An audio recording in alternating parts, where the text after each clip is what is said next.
Hi everybody, in this video we're going to discuss evidence and probability in defining effective teaching practices.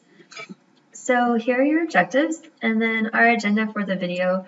First thing we're going to do is go over multi-tiered systems of support and then talk about the logic of probability and then evidence-based practices, comparing intervention options, and then we're going to wrap it up with additional tips for identifying evidence-based practices or evidence-based programs.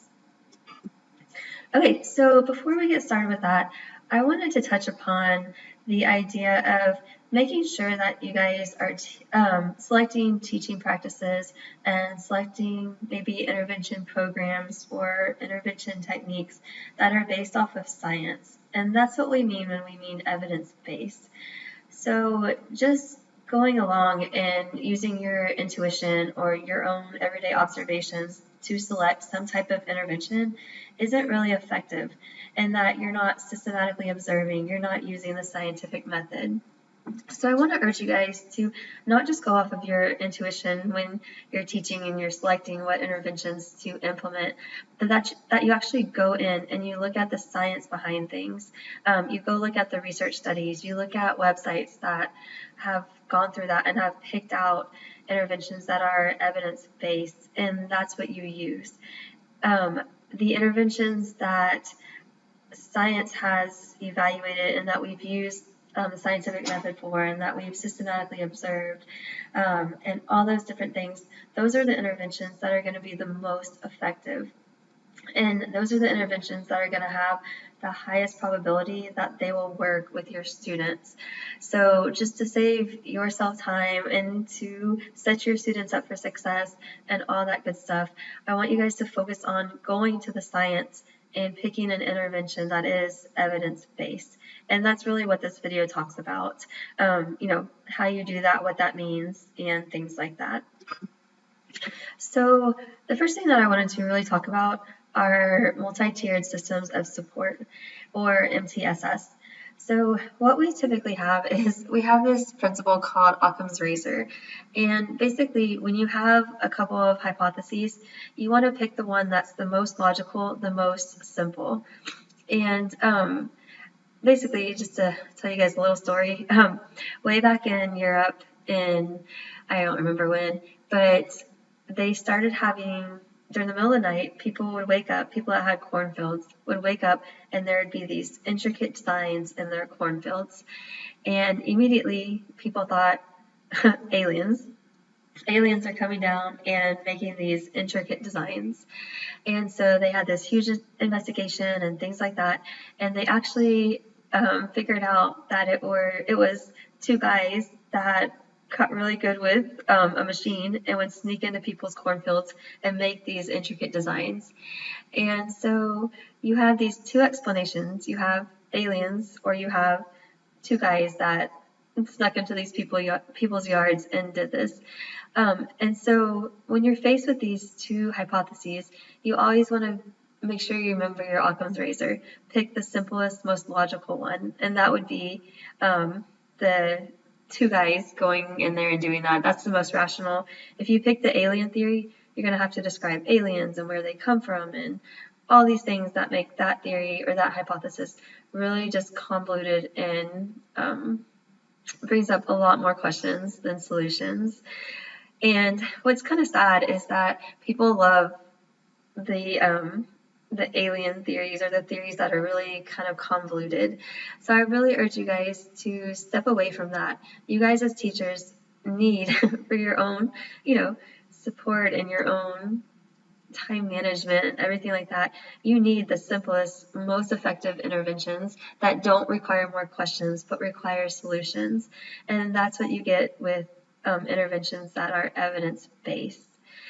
So with our multi-tiered systems of support, basically you have a support system that is in tiers, so hence the name, and focuses on prevention. And so we typically have 3 tiers, and they're mostly represented in these triangles. And so you have tier 1 at the very bottom, and you can see it's kind of colored in green, and Tier 1 interventions are really preventative, proactive interventions. They are done with, they're used to target all students.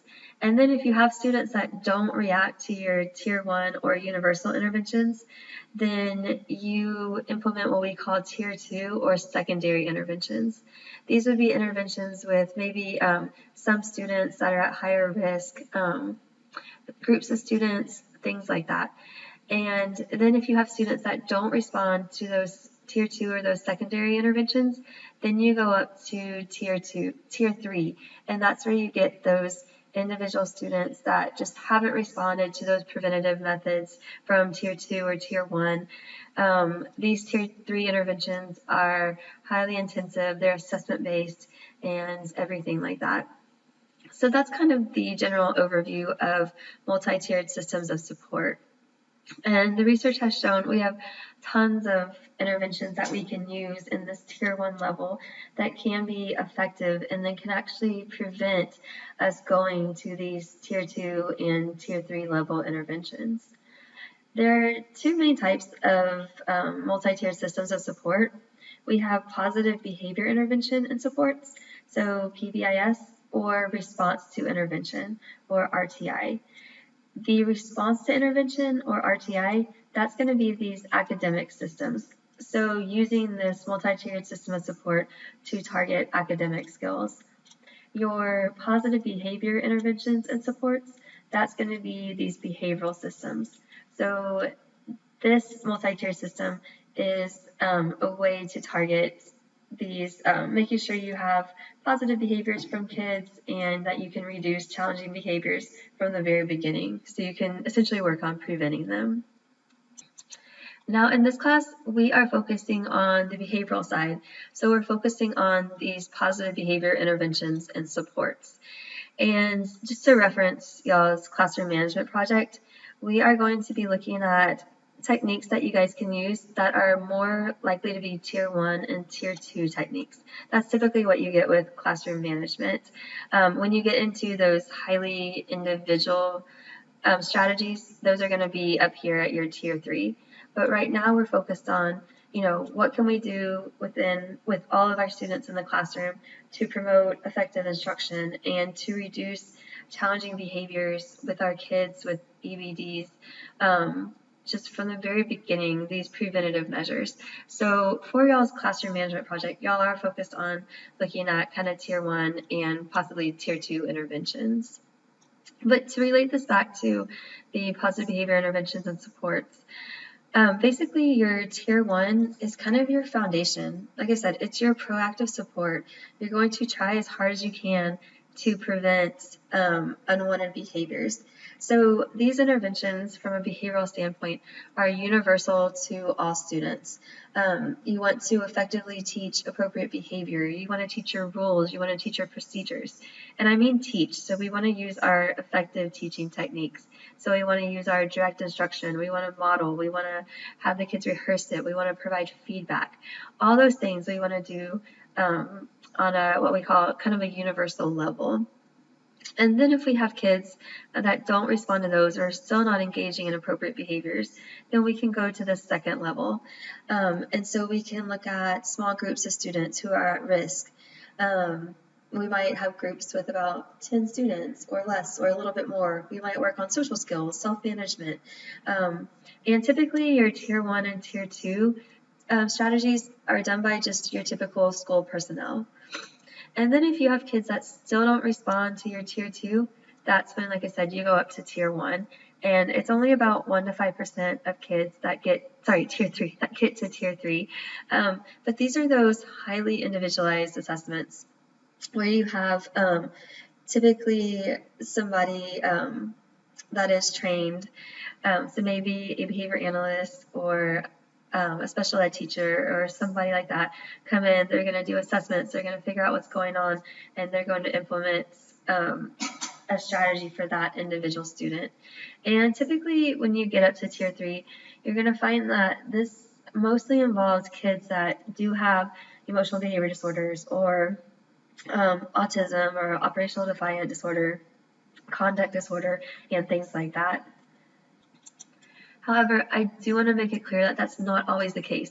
So you can have kids that don't have any type of disorder that make it to Tier 3 and have to have these individual assessments and these Tier 3 interventions.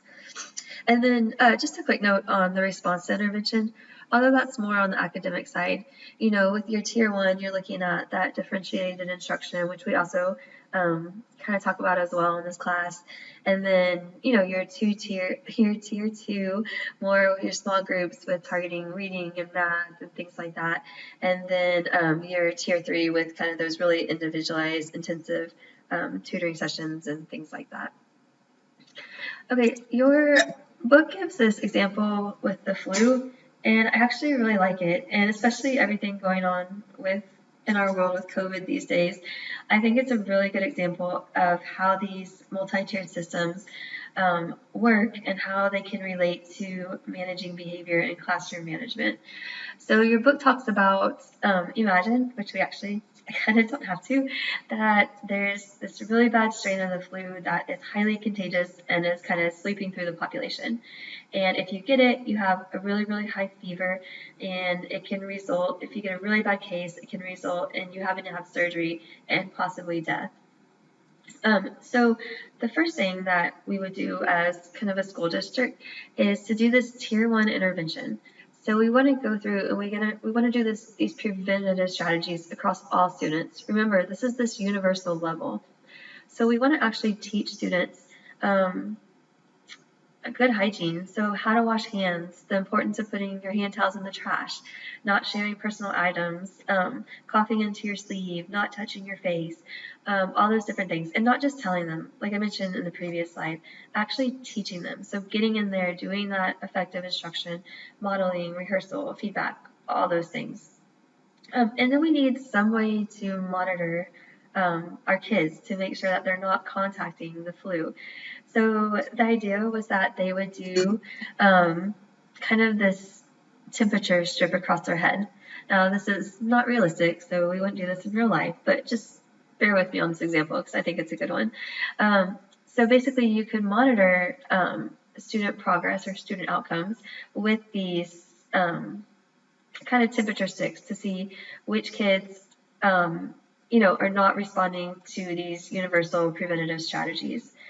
If you see kids that are starting to have their temperature raised by their little headband here, then they would go into Tier 2. So you would target that small group of students that you start to see their temperature rising. And remember, Occam's razor are the most easiest and most logical treatment that was shown to be effective for this flu is chicken soup. So we would want to make sure that we would give these kids chicken soup. If that stops some temperatures, great. If others rose, then we might go to the next logical explanation, which would be over-the-counter meds, and we would keep monitoring. If fevers went down, cool. If you have kids that the fevers continue to rise, then you would go to that Tier 3, and first you would do your prescription meds and then some intensive evidence-based, and then the last resort would be that surgery. And so I think this is a really good example because first of all, you always want to try these universal preventative strategies, because if you go automatically to the surgery, I mean, think of having surgery. It's really intense on our bodies, both physically and mentally. There's a recovery to it, a recovery period. All those things, it's just very intense. It requires a lot of resources. And so if we can use these universal preventative strategies across all students, and we can prevent some students temperature risings in some students, then that's awesome. Then they don't have to go through the whole surgery, and it reduces the strain on our resources and on them, and just all over. It just kind of makes things better, those preventative measures. And so we can relate this to behavior, especially with our kids with EBD.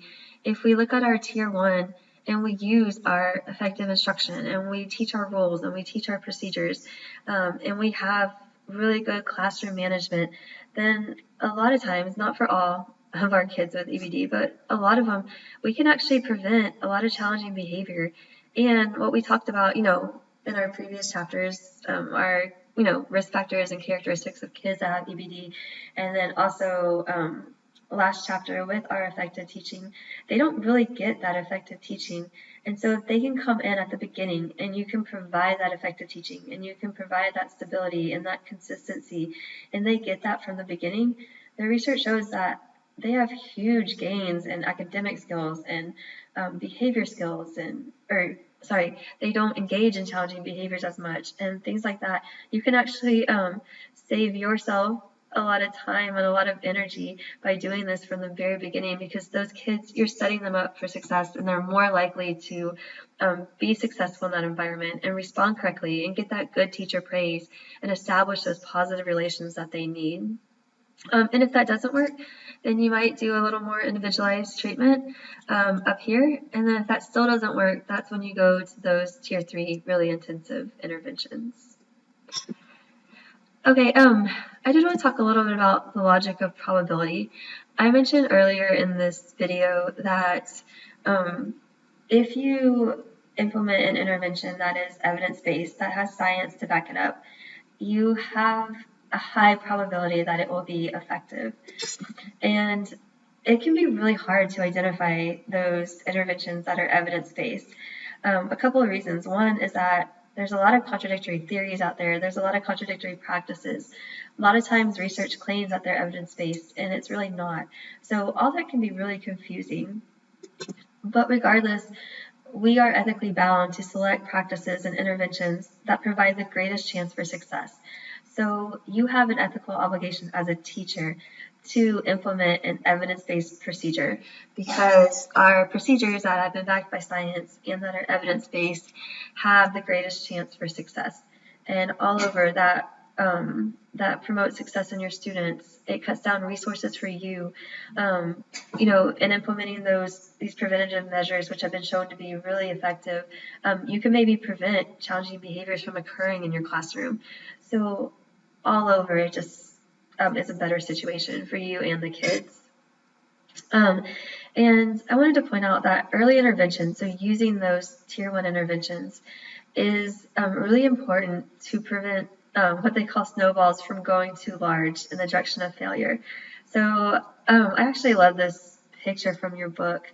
I actually really like your book. I think it has a lot of good examples that I know I kind of really related to, and I think it's a good way to explain things. So think of snowballs on a hill, and your typical student is up here, and so these snowballs represent student performance. And as they roll, either in the direction to the right of success or in the direction to the left of failure, they get bigger and bigger. And so we want to get in there and intervene as quickly as possible, especially if we see our students start to go on the failure side. Because once they start to go on the failure side, it's a slippery slope downhill. And like I said, the snowballs get bigger and they roll faster. If we can push them to the right side, to the success side, then cool, let it roll and let it get faster. That means that they're gaining academic skills, they're doing amazing, and that's what we want. And effective interventions are interventions that move these snowballs to the right.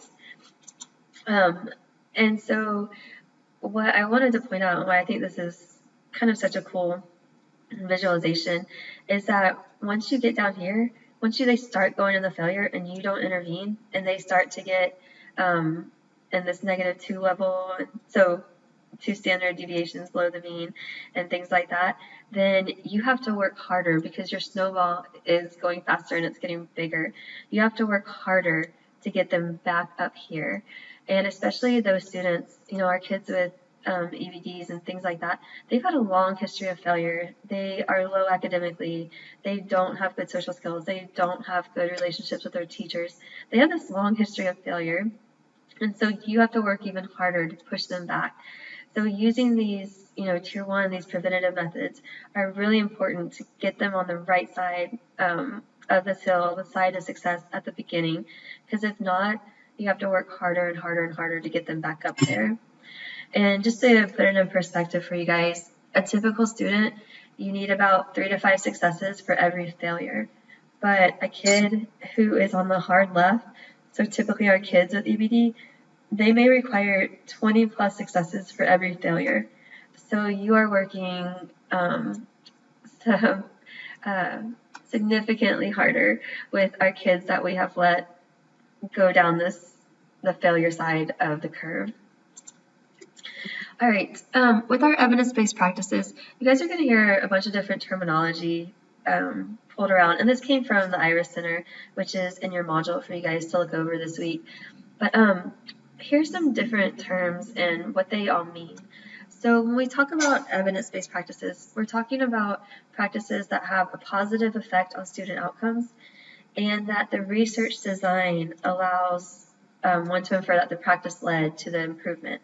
So this means that they did a research study that was really, really good. Their methodology was good. And we know, we can be certain from the way that they designed the study that the effects of behavior were due to the intervention and not some other confounding variable.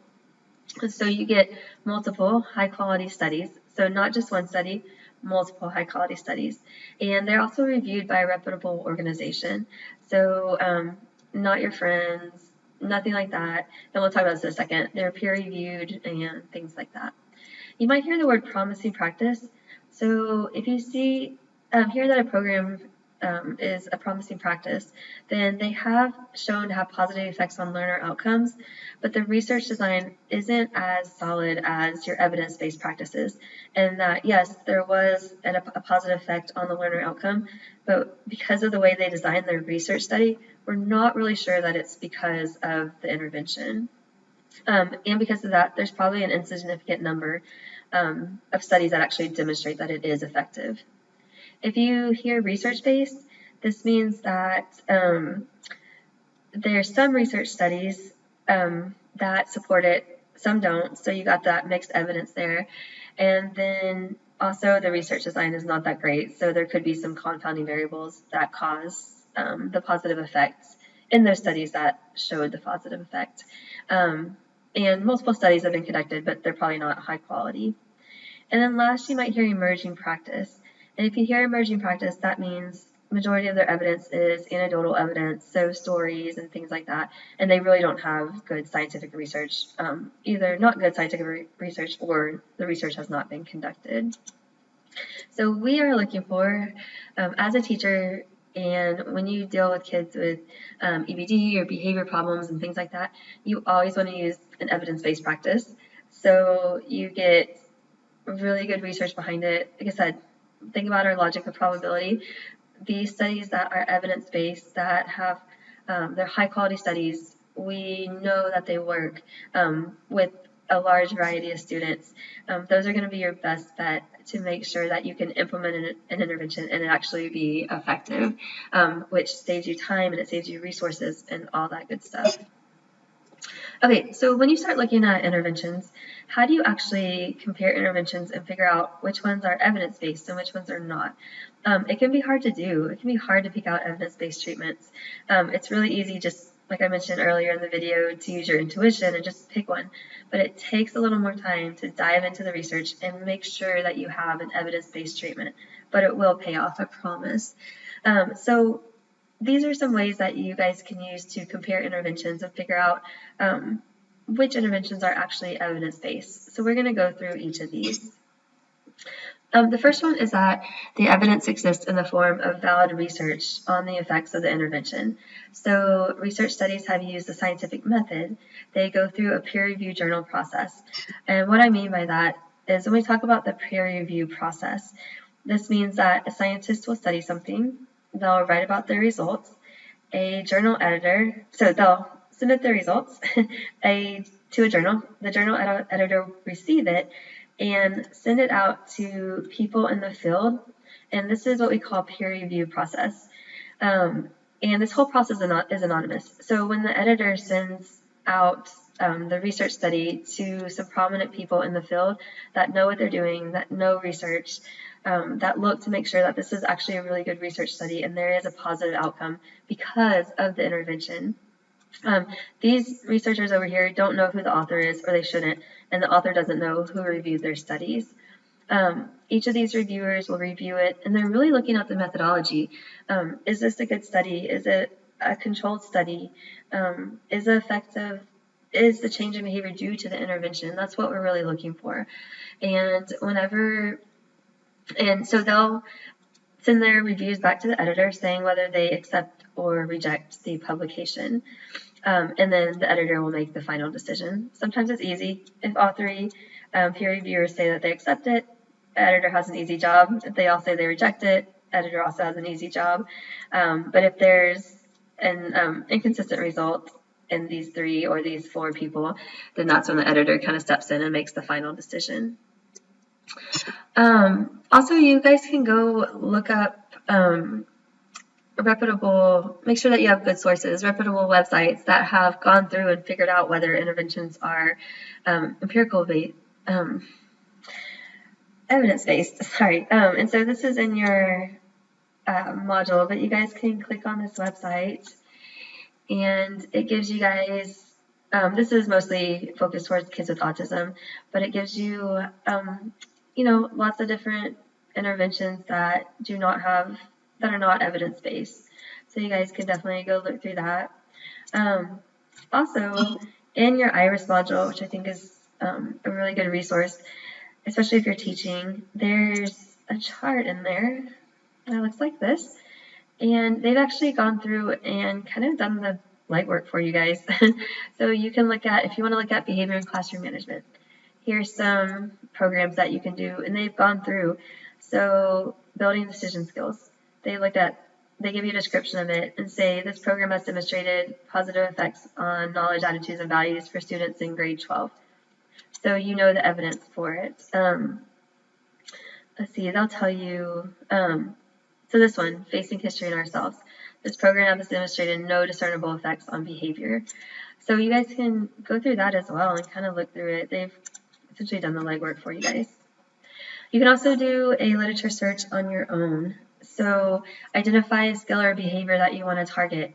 You can Google Scholar, you can look for scholarly articles there. You can go to the library database at U of H. I like to use PsycInfo, so I just put that there. But there are a lot of other ones that you guys can use. Federally funded centers, agencies, things like that. Professional journals you can go look through. This class is focused on applied behavior analysis, and this is our main journal. But here's some other ones, and there are journals all out there for you guys to really look up literature and make sure that you have an evidence-based practice. And when you are looking up studies, so if you go and do a literature search on your own and you're looking for empirical studies or studies that are that have actually done a research study and have participants and everything like that, these are the sections that you want to look for. So you want to make sure that the article has an abstract, so kind of this brief summary. And you guys can, when you're doing your lit search, you can use the abstract to figure out who are your participants, what they do, things like that, because it's that brief summary. It needs to have an introduction, and you can also identify other studies with positive outcomes in the introduction as well. It needs to have a methods section, and where they describe the study, the studying participants, things like that. And it needs to have a results section, so a description of the study findings. And this section can be really difficult, especially if they use some high-level statistics. So here's some, and this is also from the IRIS Center, but here's some links that you guys can click on those. I like to go to the discussion section. So the discussion is kind of a summary of the procedures and the outcomes. And if you look at the first paragraph in the discussion section, a lot of times they'll summarize the results, which is really cool. So you can just look at that paragraph and then go back when you have time and really dive into the statistics and the results and things like that. Okay, so first, making sure you have valid research, good methodology, peer review process, things like that. Make sure that the evidence has been replicated by other researchers. So if you just find one study, that doesn't cut it. And that goes back to your literature search as well. So, I talked about in the previous slide, in that introduction, there should be other studies that show that that intervention has a positive effect. So go back and look at those studies. Make sure that this is not a one-time effect. One-time effects doesn't cut it, not sufficient. And I bring this up, so I have a psychology background, and recently they have what we call the replication crisis in psychology.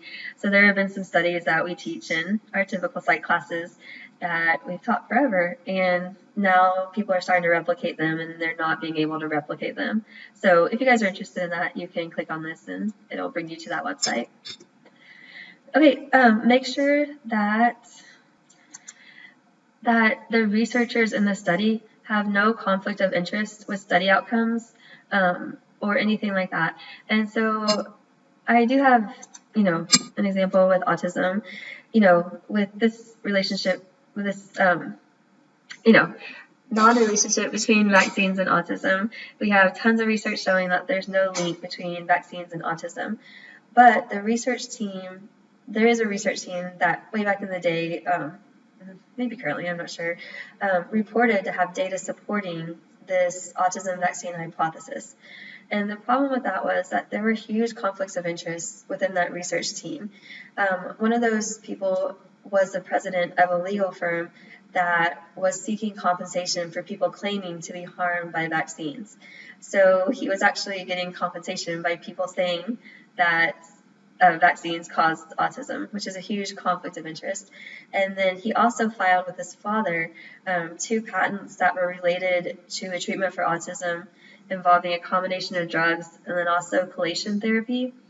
So chelation therapy is basically based on the assumption that there are heavy metals in the bloodstream. And so what they do is they inject a solution into the bloodstream to remove heavy metals. It's really dangerous. And if you guys look on that website in your module that I showed you guys in previous slides before that with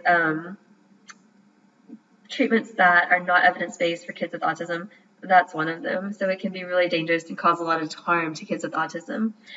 So there are some huge conflicts of interest within the people who are claiming that there is a link between autism and vaccines.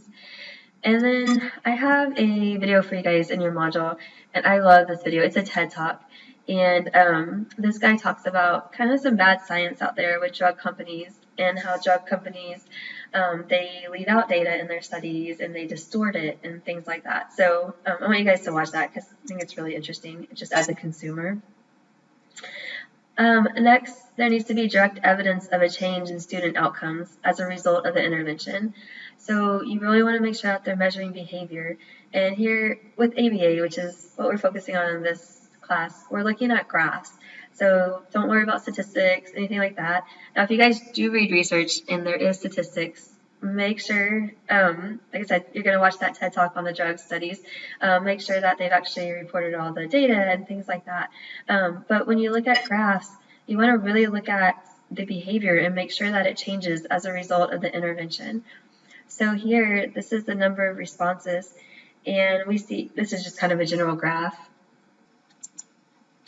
And we see that, at the beginning when we're looking at baseline, the number of responses is really low. We're not getting a lot of responding. So we put our intervention in and we look at the number of responses. We look at this behavior and we see that, okay, when the treatment's in effect, it's increasing. We take the treatment away, go back to baseline, and we see our number of responses decrease. And then we implement our intervention again and we see our number of responses increasing. So we can tell from our graph that the change in behavior is actually due to our intervention. So you're going to be looking at graphs in this class, and when you implement applied behavior analysis or ABA, and that's what you really want to look at. You're going to graph your students' behavior. You're going to look at your student outcomes with regards to the graph and make sure that your intervention is being effective. And then last but not least, you want to make sure that there's no equally credible contradictory evidence. So finding studies that support your intervention is great. You want to make sure that there are no studies out there that don't support your intervention. And the big example I have for this is what we call facilitated communication. So facilitated communication basically started, I think, around the 1980s at Syracuse University. And I have a website for you guys to watch in your module and also a TED Talk for you guys to watch as well. But basically, you have a kid who is nonverbal, and you basically have a facilitator. So you put a keyboard in front of the kid, and a facilitator puts their hand on top of the client's hand or the learner's hand, just like this, and they essentially kind of facilitate or guide them to type. And this became kind of a treatment for kids with autism.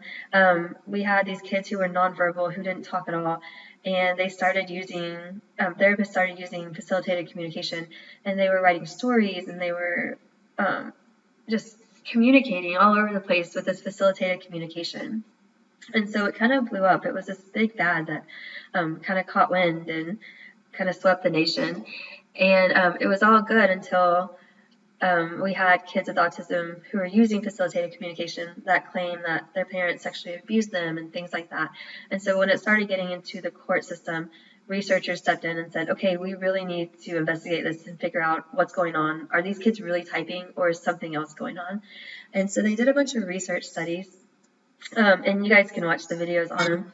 But basically, they would put the facilitators, what they're called, and then the child, and they would separate them with a barrier. And they would show them, some trials they showed them the same picture, and they asked, what did you see? So they would show it to them, and then it would go away. And the facilitator would help the child and would use facilitated communication and type what they saw. And on this trial, they would probably say chair. But then they would present trials in which the facilitator saw something different than the learner. So in this example, the facilitator saw a key and the learner saw a car. And so, and then they would ask, what did you see? And I want you guys to take a minute and think what you guys, so the facilitator would do facilitated communication with the learner.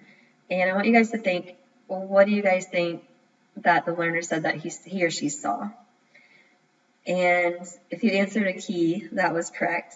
So basically the learners didn't, almost on every trial, the learner said that they saw what the facilitator actually saw and not what they were shown in their viewpoint. And so they had tons of studies like this. There's been no scientific evidence that facilitated communication works. And in 1994, the APA, American Psychological Association, came out and said they do not support facilitated communication, anything like that. There was a magician named James Randi, and he offered, still offering, I assume, $1 million for anybody to come and have a really good methodological study showing facilitated communication works, and nobody's done it yet. Regardless, I think they still have their facility at Syracuse. There are still people that really support facilitated communication, but there's just no scientific evidence for it. Okay, the last thing that I wanted to just provide you guys with are some additional tips for identifying evidence-based practices or evidence-based procedures or programs, however you want to say it. And the first tip is just to make sure that you guys are aware of your students and your setting. So you want to make sure that whatever program or study that you pick to implement with your kids, that you've gone through the research, you've picked it out, you know that it's evidence-based, but you want to make sure, does that practice or program address the skills that you're interested in? So make sure that those skills are the same. And make sure that your study participants are comparable to your learners. So if you have, if you have a first grader with emotional behavior problems and you look up a study with a 12th grader who has autism, well, those participants are not the same, or those learners are not the same. So you want to find learners in the research studies or in the evidence-based literature that is really similar or as similar as possible to your learner. And then you want to make sure is the research setting similar. So if you're in the school system, you want to make sure that you find research that has been conducted in the school setting. If you're in a clinic, find research that's been conducted in a clinic. If you're in the home setting, research that's been conducted in the home, and things like that. And then, of course, in the school district, you want to make sure that the program is aligned with your state and your district standards.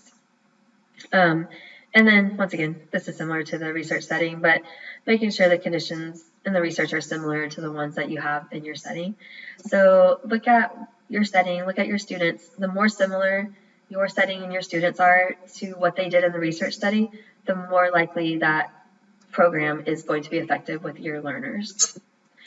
And finally, make sure that you have the resources. So you want to make sure if you pick a program that's evidence-based, you want to make sure you have the time to implement it. You may have to adjust your schedule. Can you actually do that? Are there any costs associated with the program?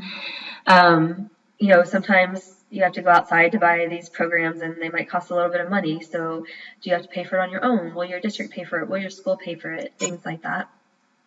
What's included in the program? Do you need materials, training materials, things like that? Some of our interventions just need, if you're doing video modeling, for example, you might just need an iPad or a TV, and you might already have that. If you're doing a different program, you might need more training materials. You might need some training. So what kind of training is required?